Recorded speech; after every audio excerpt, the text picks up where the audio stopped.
4번부터 보도록 하겠습니다.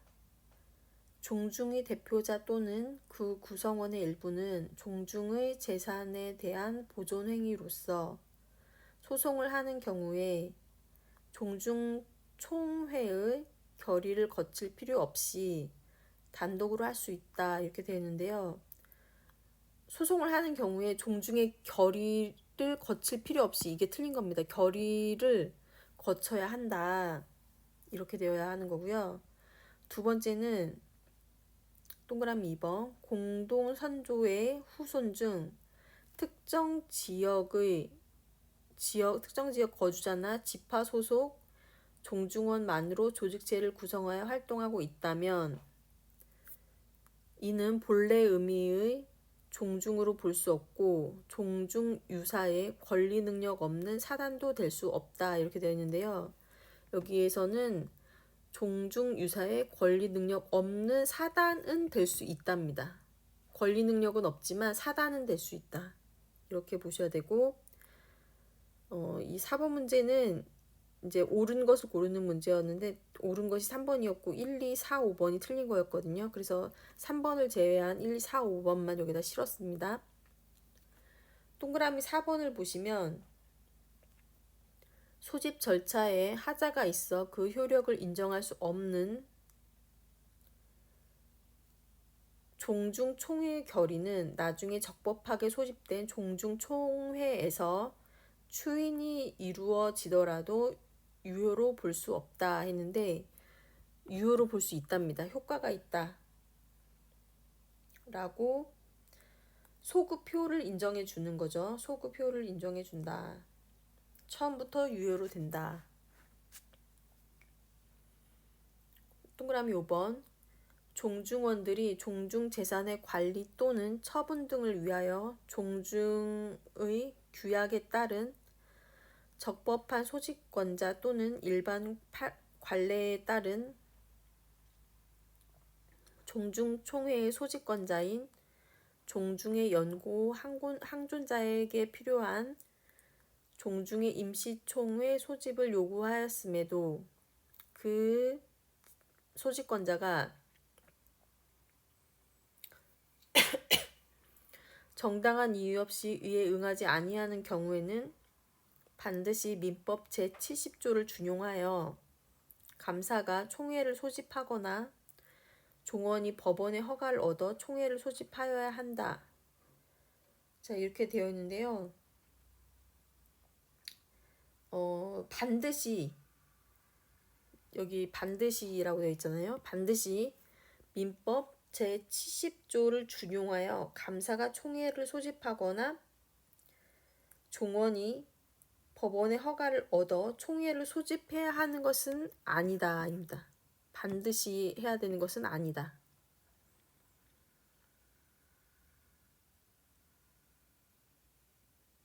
소집권자의 정당한 이유 없이 이에 응하지 아니하는 경우에는 허가를 얻어 총회를 소집해야 하는 것은 아니다. 이렇게 이해하시면 될 것 같고요. 5번으로 넘어가겠습니다.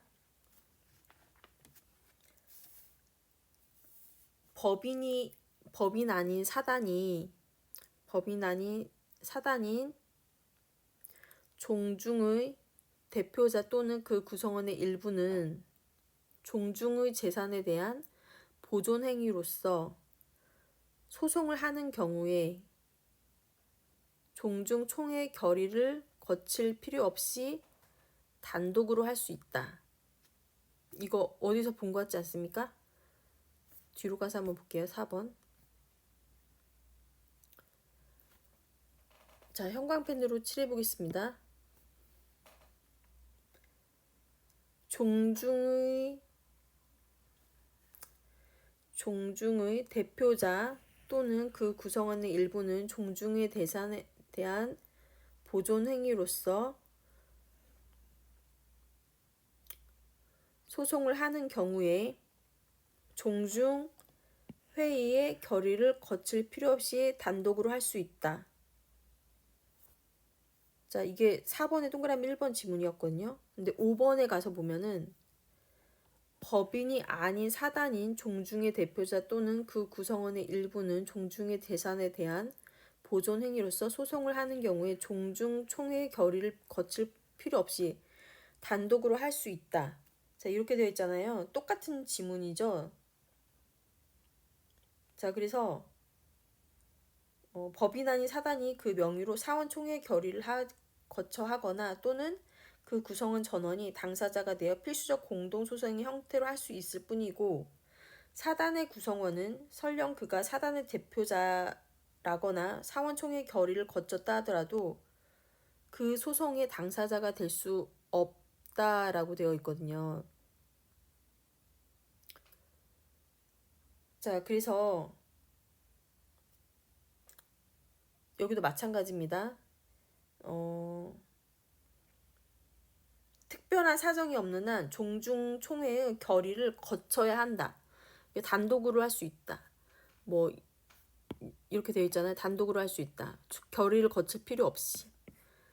그런데 결의를 거쳐야 한다. 이렇게 바꿔야 되는 거고요. 아까 전에도 마찬가지였죠. 여기서 보시면은 결의를 거칠 필요 없이 단독으로 할 수 있다. 이렇게 했는데 단독으로 하면 안 되고 결의를 거쳐서 해야 된다. 똑같은 지문이죠. 재산에 대한 보존행위, 종중의 재산에 대한 보존행위로서 소송을 하는 경우에 결의를 거쳐야 한다. 여기 보시면은 재산에 대한 보존행위로서 소송을 하는 경우에 종중총회 결의를 거쳐야 한다. 똑같은 내용이에요. 그리고 6번으로 가서 보겠습니다.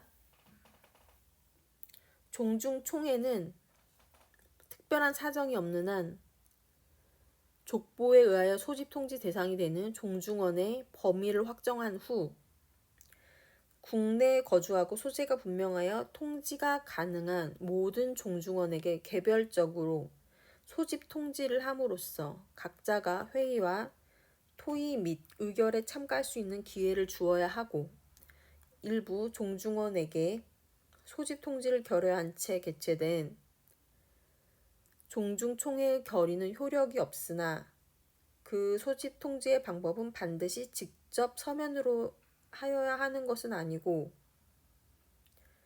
구두 또는 전화로 하여도 되고 다른 종중원이나 세대주를 통하여 하여도 무방하며, 경우에 따라서는 소집권자가 지파 또는 거주지별 대표자에게 총회 소집을 알리는 것만으로도 적법하게 통지할 수 있다. 이렇게 되어 있는데요. 6번 같은 경우에는 여기 좀 끊어서 봐야 될 것 같아요.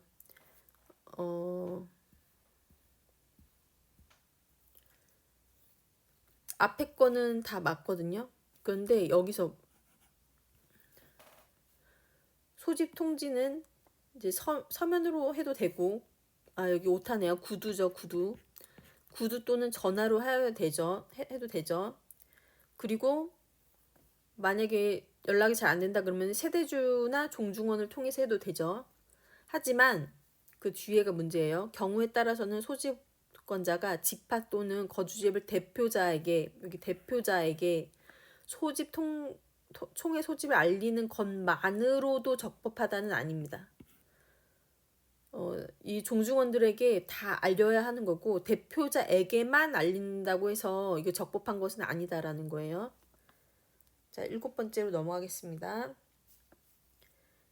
비법인 사단인 교회의 대표자는 총유물인 교회 재산의 처분에 관하여 교인 총회의 결의를 거치지 아니하고는 이를 대표하여 행사할 권한이 없으나, 교회 대표권자가 권한 없이 행한 교회 재산의 처분 행위에 대하여도 민법 제126조의 표현 대리에 관한 규정이 준용될 수 있다.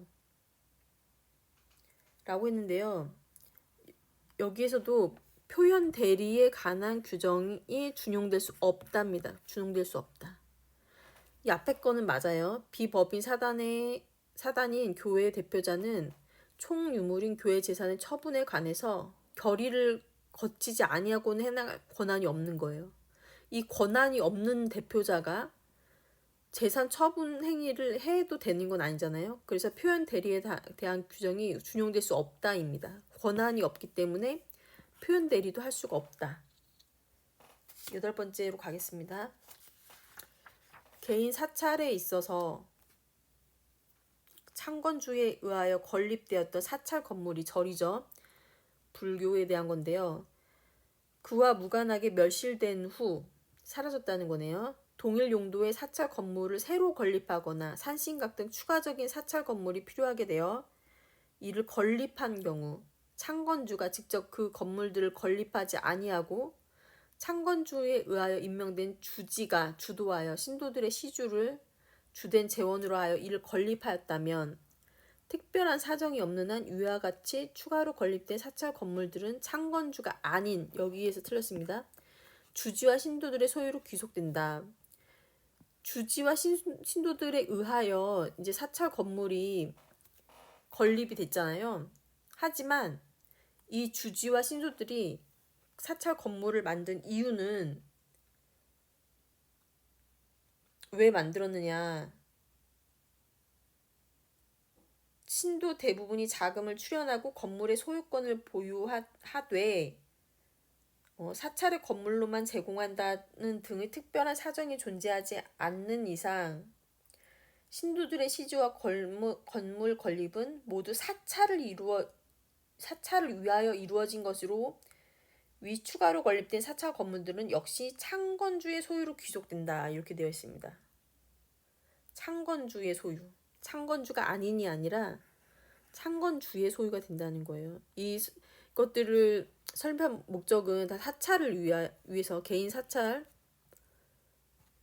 사찰을 위하여 건립된 거기 때문에 이 창건주가 임명한 주지 그리고 신도들은 이제 창건주가 임명한 건 아니지만 이들이 건립한 것도 창건주의 것으로 귀속이 된다. 네, 이렇게 보시면 되겠습니다.